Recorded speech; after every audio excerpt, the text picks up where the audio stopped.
Good morning, ladies and gentlemen. Welcome back to the show, the best show on the internet. This is the RR Show. I'm Andy, and today I am taking you on a wonderful journey into malicious compliance.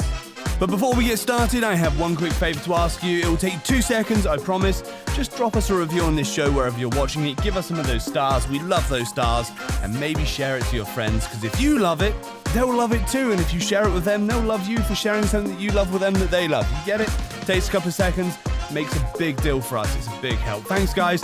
But here we go. Grab your tea and your popcorn as we jump in with our first story from u/AncientEducator76 with the story Handy Candy.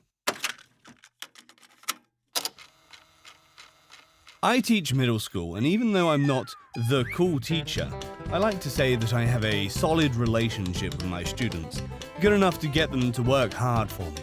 Their latest diagnostic shows this in spades.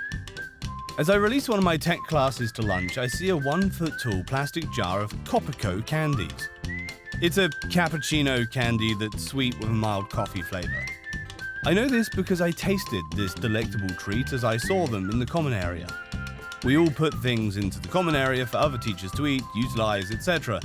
It's literally a zone identified as a take some but not all sort of thing. So I took some. By some, I mean half a handful, like 8 of them, representing maybe 1% of the jar maximum. I give them to seemingly random kids in my class as they enter for mathematics, but I'm truly picking the kids I've earmarked as having the highest growth regardless of level. They were so ecstatic to receive such a treat. Kids really dig this stuff. Even if they didn't like the flavor, it's the form that counts. Anyway, one kid loved it so much she went bragging at the end of class about the candy she had whilst passing the teacher who evidently left the jar there for everybody. The fact that the joy of a young child's face brought such a disdain-fueled front to anybody is downright criminal. But for a teacher, come on, man. She then turned in my direction, wagging her veiny, decrepit, hate-infused phalange at me, saying, "Are you serious? Don't be handing these candies to students. That's not what they're for, and you know it." She shook her head, walked away, and just as the last bell was ringing and kids were in class finally, she turned back to scoff, as if she hadn't been enough drama already. Enter MaliciousCompliance. The next day, I truly expected to not see the jar of candies there. But there it stood in all its toupee glory.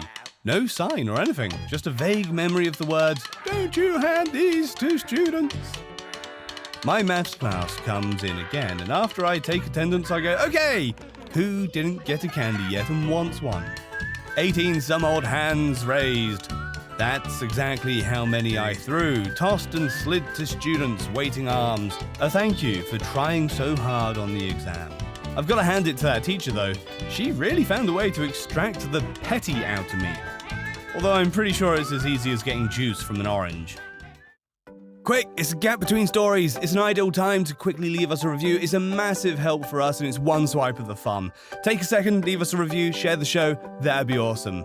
Our next story, though, is from Inert Zero. There we go, that's what it is.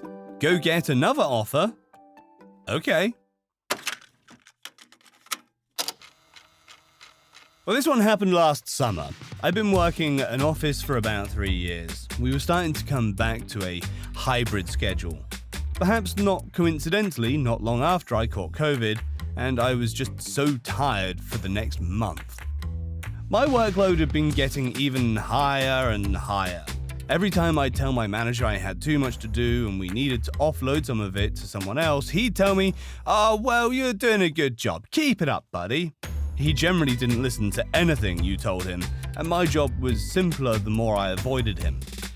I'd previously been at a place I enjoyed, but I took a chance on a move to fill some experience in my career I felt I needed.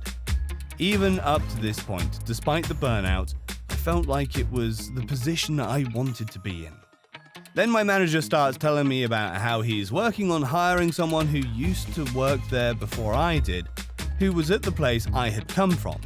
He has the same level of experience as me, but he's commanding a salary 20% higher than I was making. Now this really upset me. I tried to let it go, but after a few days I confronted my manager, saying that if the new guy was coming in at a higher salary, I should get a bump in pay too. Go get another offer. I can't do anything unless you've got another offer. Something in my head snapped. Between COVID fatigue and burnout, I realized how exhausted I was and that it was time to leave. That day, I called my previous employer, and 3 days later, I had signed a job offer. I'm now making that 20% more, have an appropriate amount of work, and report to a manager who listens to what I say. Our next story is from Joseph Nightwolf 7. She said, "Contact a lawyer." Well, okay. Injured at work, ambulance, hospital, doctors, inpatient therapy, outpatient therapy, excellent first class. Insurance did not cut corners. During hospitalization, some small nerve damage was found. I was told it could last for years or fix itself. Immediate solution, a pill, used for the treatment of mild Parkinson's. One a day, if needed. It worked well. During my 8 months of therapy, I used about 15 to 20 pills a month. Physical therapy completed, great therapist, I returned to work. The pills were prescribed in a frequency greater than my use, but the pharmacy would call on schedule to pick up more. At one point, I realized they'd not called, so I called. Prescription expired, I was told. Well, I had plenty of unused pills, so not in a rush for more. I contacted the insurance company, told, case closed. I argued that this was part of the original diagnosis and might continue for years. Case closed was the response. I offered to pay for the pills, but needed the script from the doctor to get more. I was told that all I could do was reopen the claim. Okay, thank you. How do I do that? The answer was given. Call a lawyer, she said. I had been treated very well by the insurance company up to this point without litigation, but okay. $84,000 plus their legal fees. The pills were 38 cents each, $81 a year. All I wanted were the pills. Note to underwriters, don't be in such a rush to end workman's comp claims. I just wanted the pills. Our next story is posted by Nerdy Girl. Christmas carols, you say? This isn't as epic as some MCs I've read on here, but it is a fond memory for me. Like many high schoolers in the US, I had a job at the local fast food chain. I hated the Golden Arches, but it was a job, and during the summer I could work opening to lunch and then work a second job in the evenings. Morning shift was manageable and I worked drive-through. There were periods of activity, but nothing like the lunch rush, so there was only downtime. During quiet periods, we were expected to wash trays, put together Happy Meal boxes, and prepare for the lunch rush as much as possible. One of my classmates also got a job at this particular establishment, and we were in a choir at high school together. He started and was also put on a drive-through. I was the cashier window and he was handing orders out the window. These two spaces were connected by a tiled hallway, and one morning during a slow period, he and I started singing together to pass the time. Important to note that the inside of the restaurant was always dead at 6 a.m. A vast majority of the orders came through the drive-thru, so it's not as if we were disturbing any customers inside. A few days of this passed, and eventually our manager came out and told us to stop. We asked why, and he had no good reason, especially since we were still doing everything our jobs required of us. After he realized how silly it was to insist we stop singing, he offered that we could still sing, but we had to sing Christmas carols. I am sure he believed this would be a deterrent to us, given that it was the middle of summer. Oh, how badly he misjudged these two choir nerds. We started belting out Christmas carols with gusto and enjoying every minute. I don't remember how long it was before he came back out and said we seriously had to stop, but everyone on staff enjoyed the concert that morning. Our next story is from Supervisor Confession. No written notice, no can do. So I work at a major university in the USA. I run a night crew that works a swing shift. Every 6 months or so, upper management likes to have some all-staff meetings where everyone in our department shows up to listen to them talk about how great they are.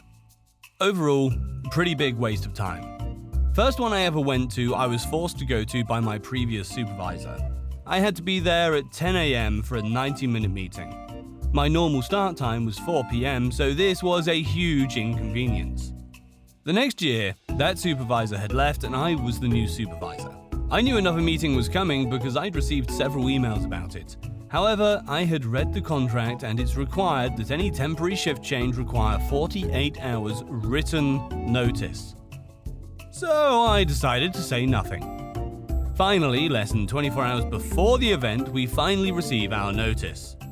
I immediately reply saying they had failed to give us 48 hours notice and we would not be attending.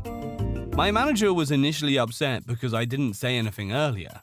I informed him that wasn't my job and pointed to the contract. He eventually gave in and said, "Fine, you don't have to come, next time we'll give you more notice." However, I decided to make this a larger issue. I spoke to the director who was also upset we wouldn't be attending. So I offered that we could do a similar event for the night crew. Long story short, ever since then we now have a separate event at night. Turns out there is far more than just our shop. There are several other groups, including custodians, who also don't have to adjust their shifts. I never intended it to be that far-reaching, but that simple rule saved us a ton of heartache. No one thinks about the night crew.